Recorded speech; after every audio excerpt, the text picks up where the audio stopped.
Master Shakespeare. Hello, Milkman. How fares thy goodly self this many a day? Wish you'd speak the flaming Queen's English. Pint of gold chop, please. You don't sound very happy, sir. Something wrong with your latest play? You're not wrong there, sunshine. I'm in a right 2 and 8 over it, I'll tell you that. Might I, perchance, take an itsy-bitsy gander? By all means, yes, you have a little butcher's there. Have a look. Oh, no. What do we know? No, don't like it. What do you mean? No. Would it not be a shade better to say, now is the winter of our discontent made glorious summer by this son of York? Well, that's all a bit fancy, isn't it, eh? Bit on top, that. What's the matter what I writ there, you know? Ruddy cold, I said to Yorkie, think I'll have a week in talkie. That's all right, isn't it? Rhymes, if you say it quick. Lacks a certain magic, sir. Oh. Listen, I'll tell you what, I was working on another piece the other day. I'll get you to have a look at this. See what you think of that. See your opinion of that. Carry on, Othello. Good title, don't you think? It lacks class. I mean, the main character, Othello, does he have to be a bookies runner? No. Could be a pork butcher or something like that. Social worker, something No, like I fear you missed the point entirely, sir. No. He should be a romantic, a soldier, perchance. Well, what do you mean, Sergeant Major Othello? In charge of the cookhouse, something like that? Well, if you want to make it more avant-garde, he could be coloured. That's a good idea. Change the title.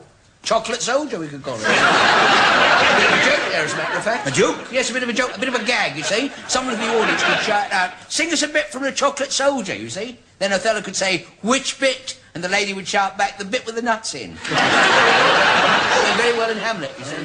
Then you put him in a pair of loose tights, you know, just to give it more point. Yes, I must say, it needs a little soupçon sex somewhere. What do you mean, soupçon? Have a look at that. Mrs. Othello.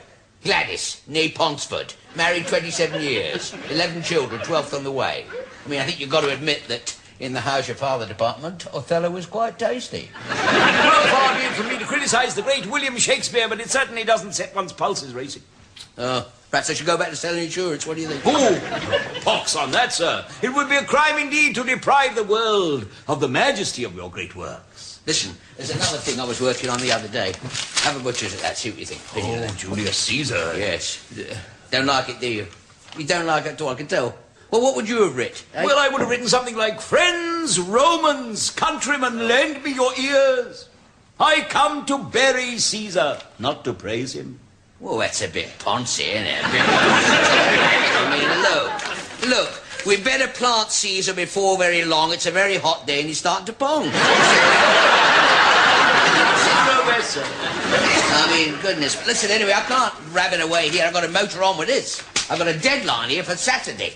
Richard the 111th. I started it. What seems to be the problem with that one? Well, I'm stuck right at the end, you see. He's just finished the battle, Richard, you see. He's all in his jack. He's just standing there. He's trying to call for help, you see. Calling basically for help, and I can think of nothing for him to say. Well, much as I would like to stay and proffer my assistance, I fear my milk round is still very long, and all on foot.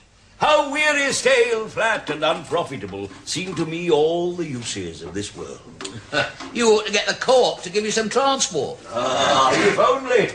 A horse, my kingdom for a horse. That is it. That is what Rick would say at the battlefield. That is it.